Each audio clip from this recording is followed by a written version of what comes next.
साथियों, आप सभी को जोहार, नमस्कार, प्रणाम, आदाब, सत श्री अकाल। साथियों, आज हम लोग बेहद ही गंभीर विषय पर चर्चा करने के लिए आप सभी के बीच में मैं आया हूं। अभी के तत्कालीन स्थिति में अगर हम लोग कोई प्रश्न करें कि झारखंड का वास्तविक अगुवा कौन है, क्या वो हेमंत सोरेन है, क्या वो टाइगर जयराम महतो हैं, क्या वो सुदेश महतो हैं, तो साथियों इसका जो वास्तविक जवाब है वो ये है कि झारखंड राज्य, जैसा कि आप सभी लोग जानते हैं कि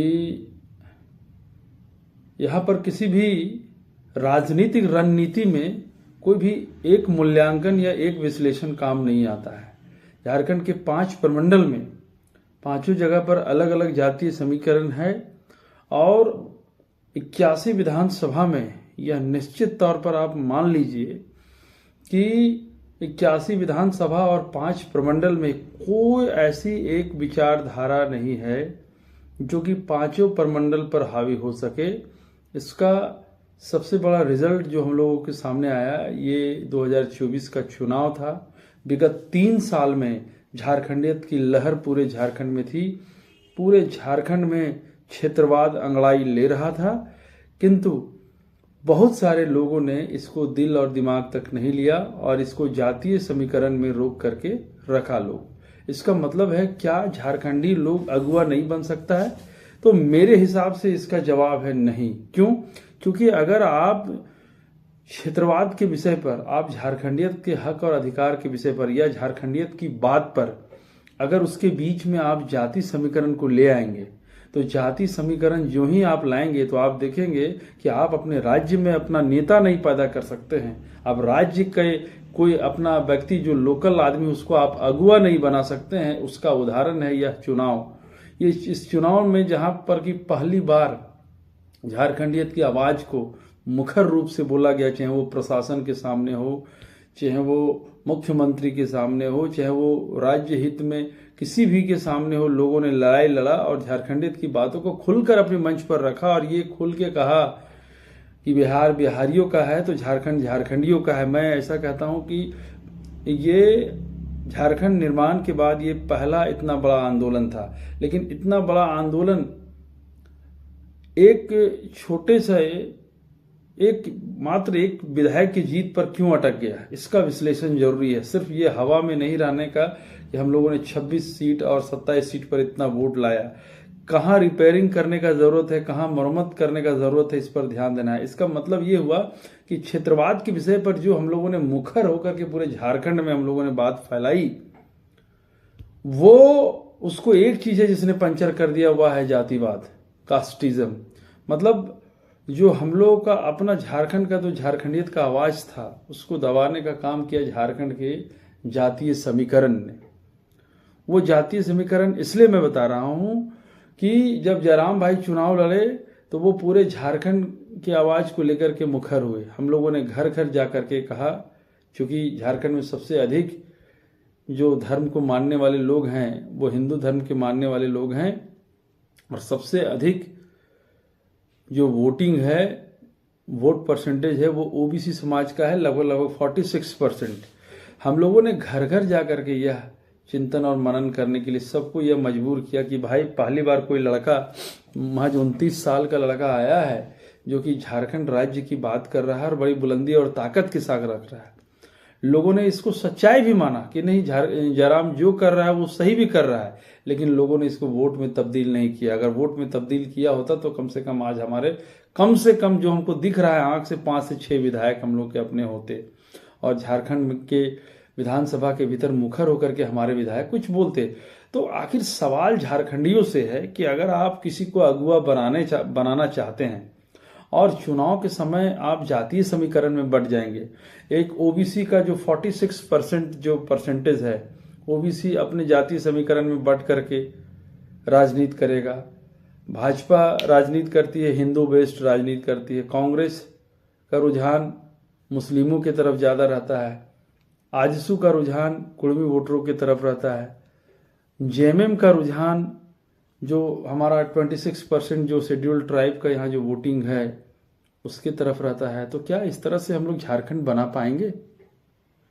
क्या हम लोग किसी भी हाल में झारखंड बना पाएंगे? क्या यहाँ के रहने वाले शेड्यूल्ड ट्राइब जिनकी आबादी 26% है, क्या यहाँ जो हिंदू जो लगभग 2.25 करोड़ से भी ऊपर है, अभी तो 2022 में माना जा रहा है कि 4 करोड़ से अधिक आबादी हो गई है झारखंड की, उस लिहाज से देखा जाए तो 2.25 करोड़ सिर्फ हिंदुओं की जनसंख्या है। मुसलमानों का लगभग 15% जनसंख्या आबादी है यहाँ। तो क्या हम लोग अलग अलग जाति धर्म से बढ़ते रहेंगे तो क्या हम लोग कोई अगुवा अपना बना पाएंगे? माननीय हेमंत सोरेन मुख्यमंत्री बने, उसके पीछे कारण ऐसा माना जा रहा है कि जो कुर्मी वोटरों का जो पोलराइजेशन है वो सुदेश महतो से शिफ्ट होकर के जयराम महतो की तरफ आ गया, और इसमें कोई दो राय भी नहीं है। मैं खुद इस पार्टी में हूं और एक अच्छे पद पर हूं, इसमें कोई दो राय नहीं है कि जयराम दा के पूरे कम्युनिटी ने उनको पूरा मदद किया, और झारखंडियत के हित पर और भी जो लोग जागरूक थे, स्टूडेंट थे, छात्र, कुछ वोट दिए। लेकिन इस तरह से काम चलेगा झारखंड का? अगर आप लोग इस तरह से जाति के नाम पर, मुसलमान के नाम पर अगर बढ़ते रहेंगे और अपने जाति को सिर्फ नेता चुनना है अपने पार्टी की तरफ, अब भाई झारखंड के नाम पर आप कब एक होइएगा? झारखंडियत के नाम पर आप कब होइएगा एक? हम लोग को एक आदमी को तो अगुवा बनाना होगा। अभी हेमंत सोरेन जी आ गए हैं, अभी हेमंत सोरेन जी मुख्यमंत्री बने, हम लोगों ने इनका 5 साल पिछला कार्यकाल देखा है। इन्होंने जो बच्चों को और स्टूडेंट को जो रुलाया है, इन्होंने सिर्फ एक सफल जेपीएससी का जो आयोजन हुआ उसमें भी बाहरी लोग का अंबार लगा हुआ है। तो अरे भाई मेरे, अगर नौकरी निकालिएगा और पैसा से दूसरा को बांटिएगा तो हम तो आपको वास्तविक अगुवा तो नहीं बोलेंगे ना। तो हेमंत सोरेन तो डमी कैंडिडेट हो गया फिर झारखंड का। इसलिए आप सभी से अनुरोध है कि इस वीडियो में मैं ये जानने का प्रयास कर रहा हूं कि झारखंड का वास्तविक अगुवा कौन है। झारखंड तो एक दबा कुचला जगह है, एकदम वीरान जगह है। यहाँ पर ना ही एक अच्छा क्लास का एजुकेशन है और ना ही कुछ है। तो वास्तविक अगुवा एक्चुअली में वास्तविक तौर पर इसलिए नहीं आ पा रहा है क्योंकि हम लोग ऐन वक्त पर 3 साल से झारखंडियत की आवाज हम लोग बुलंद करने की कोशिश कर रहे हैं, लेकिन जब वोटिंग का टाइम आया तो हम लोग जात के नाम पर, धर्म के नाम पर आपस में बांट लिए, और ये क्षेत्रीय चुनाव था, क्षेत्रीय चुनाव निकल गया और फिर से हेमंत सोरेन कुर्सी पर आ गए। अरे भाई, जब कोई लड़का आगे बढ़ रहा था, झारखंडियत का आवाज बुलंद कर रहा था, तो एक बार उसको टेस्ट करना था, एक बार उसको वोट देना था। लोग चीख चीख करके घर में जा रहा है, बोल रहा है। अभी लोग बोल रहा है कि जीएसएससी का कैलेंडर निकालेंगे, जेपीएससी का कैलेंडर निकालेंगे, हर साल एग्जाम होगा। और ये बात आप लोग भ्रम में ना रहें। ये जो 35 सीट है, वो ये जो 35 सीट जो भाजपा जेएमएम को आया है, ये कोई जेएमएम का सीट नहीं, बस ये महज इसको समीकरण मानिए, एक ऐसा अंक मानिए जिससे कि आजसू का जो पूरा वोटिंग है वो शिफ्ट हो गया वोट हम लोग की पार्टी में, जिसकी वजह से भाजपा इतना बुरी तरीके से हारी है। इसमें कोई दो राय नहीं है, मैं खुल के इस बात को एक्सेप्ट भी करता हूं। और कोई हम लोग आजसू के लिए नहीं आए थे या भाजपा के लिए नहीं आए थे। हम लोग सोचे थे कि झारखंडियत के नाम पर हम लोग लड़ाई लड़ रहे हैं तो निश्चित तौर पर सभी जाति, सभी धर्म, सभी समुदाय का वोट हम लोग को मिलेगा।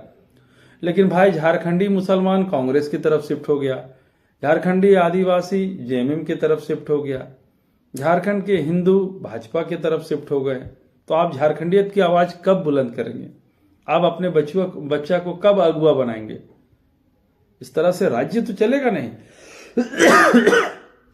लोग तो चाह रहा है कि लोग आपस में बटे और हम लोग मजा लें और मिठाई खाएं। जेएमएम को क्यों इतना बड़ा जीत मिला? आप देखिएगा, जेएमएम की सरकार में बाहरियों को संरक्षण है।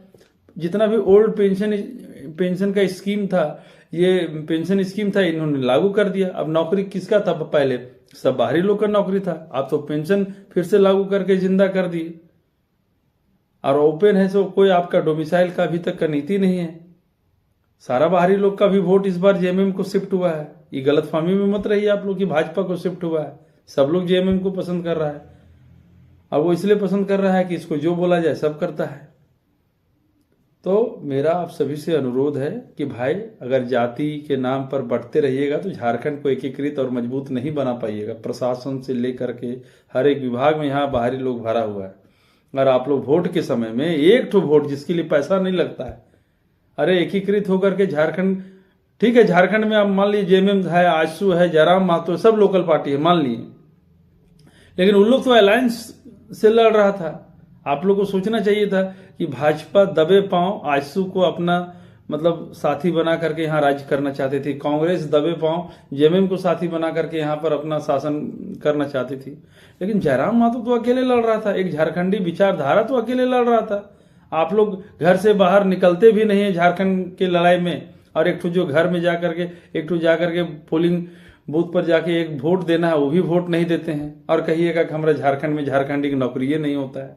अरे नहीं होगा भाई, पूरा झारखंड पूरा बाहर से एकदम जकड़ा हुआ है जंजीर से बाहरी लोग का, क्या व्यापार में, क्या थाना में, क्या प्रशासन में, किसी भी विभाग में, पूरा सेक्रेटरिएट में। अरे इवन की मंदिर मस्जिद तक का बात बोल दे रहे हैं। यहाँ जितना बड़ा बड़ा मंदिर और मस्जिद है सब बाहर का लोग यहाँ भरा हुआ है। अब सुन लीजिए इस बात को, कोई अंदर बाहर होता नहीं है, लेकिन एक्चुअली में हक और अधिकार में अंदर और बाहर का बात होता है। इसलिए मैं इस बात को मैं मुखर होकर के बोलता हूँ। 2024 चला गया, आप झुंझुना बजाइए 2029 का आप लोग है सो आप इंतजार करिए। एक बार मौका था, एक बार वोट देना था, बंटाधार कर दिए सब वोटिंग का, जहां तहां जिसको जो मन किया। अरे भाई झारखंडियत के नाम पर एक होते, हम लोग बार बार चीख चीख करके बोल रहे थे इस बात को। कोई न जाति के नाम पर, न धर्म के नाम पर, न समुदाय के नाम पर, सब लोग एक होइए झारखंडियत के नाम पर। झारखंडी सरकार होता, झारखंडी विधायक होता, डोमिसाइल नीति लाते, 1932 खतियान आधारित दिया, अंतिम सर्विस सेटलमेंट का जो हम लोग ऐसे डोमिसाइल पॉलिसी लाते, यहाँ का नियोजन नीति में नौकरी में 90% अपना लड़का लोग को नौकरी देते। अब तो ये सब होने नहीं जा रहा है। 5 साल है घुसखोरी का सरकार को झेलिए। ब्लॉक में जाइए तो 1 रुपया काम में 5,000 रुपये दीजिए, जो आपका हक और अधिकार है उसमें भी पैसा दीजिए। पूरा झारखंड का लोग कब एक होगा रे भाई? जब आयन वक्त आता है चुनाव का तो जाति के नाम पर, धर्म के नाम पर। अरे ये क्षेत्रीय चुनाव था, चीख चीख करके बोले थे। अब हम लोग वास्तविक अगुवा किसको चुनेंगे? कौन हुआ चुना?